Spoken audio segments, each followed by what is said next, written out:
Hello viewers, আমি আজকে আপনাকে দেখাতে চলছি মাত্র 2 মিনিটে কিভাবে বিকাশ থেকে আপনি বিদ্যুৎ বিল পরিশোধ করবেন। সো বিদ্যুৎ বিল পরিশোধ করার জন্য প্রথমে পে বিল অপশনটি সিলেক্ট করুন। সেখান থেকে আপনি নিচনে আবার অনেকগুলো অপশন চলে আসবে, এখান থেকে জাস্ট বিদ্যুৎ অপশনটি ক্লিক করুন। তারপর একটু নিচে স্ক্রল করে আপনি এখানে আপনার মিটারের ধরন অনুযায়ী প্রিপেইড অথবা পোস্টপেড সিলেক্ট করুন।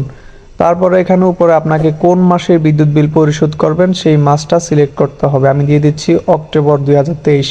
তারপরে SMS নাম্বার, আপনার মিটারের কাগজে SMS নাম্বারটা লেখা থাকবে। এখান থেকে দেখে দেখে জাস্ট এখানে আপনি আপনার অ্যাকাউন্ট নাম্বার বা SMS নাম্বার যেটা আছে নাম্বারটা সঠিকভাবে এখানে টাইপ করে বসিয়ে দিবেন। তারপর হচ্ছে নিচনে যে পে বিল করতে এগিয়ে যান অপশনটি, এখানে জাস্ট একটা ক্লিক করবেন। দেখতে পাচ্ছেন আমার এই মাসের বিল 642 টাকা, এটা কিন্তু এখানে চলে আসছে। পরবর্তী ধাপে যেতে এখানে নিচে ক্লিক করুন। দেন হচ্ছে এখানে আপনি আপনার বিকাশের পাসওয়ার্ডটি টাইপ করুন, দেন নিচনে ট্যাপ করে ধরে রাখুন। এখানে একটু লোডিং নিয়ে আপনার পে বিলটি সাকসেস হয়ে যাবে।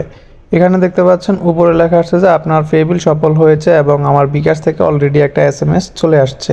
তো এখানে আপনি পরবর্তী ধাপে গিয়ে আপনি এখান থেকে একটা রিসিট ডাউনলোড করতে পারবেন, যেটা আপনার পরবর্তীতে যদি কোনো ঝামেলা হয় এই রিসিটের মাধ্যমে সমস্যাটি সমাধান করতে পারবেন। দেখতে পাচ্ছেন আমি আমার এই মাত্র যে পে বিলটা করলাম এটা একটা রিসিট ডাউনলোড করে নিলাম এবং আপনি চাইলে এই রিসিটটা এখান থেকে একটা স্ক্রিনশট দিয়ে রেখে দিতে পারেন। আমি আমারটা স্ক্রিনশট দিয়ে রেখে দিয়েছি, অথবা এটা PDF আকারে আপনার ডাউনলোড হয়েও থাকবে মোবাইলে। সো ভিউয়ার্স, এই ছিল আমাদের আজকের ভিডিওটি যদি ভালো লাগে অবশ্যই লাইক, কমেন্ট এবং শেয়ার করতে ভুলবেন না। আর আপনি যদি আমাদের চ্যানেলে একদমই নতুন হয়ে থাকেন এখনই সাবস্ক্রাইব বাটনে ক্লিক করে পাশে থাকা বেল বাটনে ক্লিক করে দিন।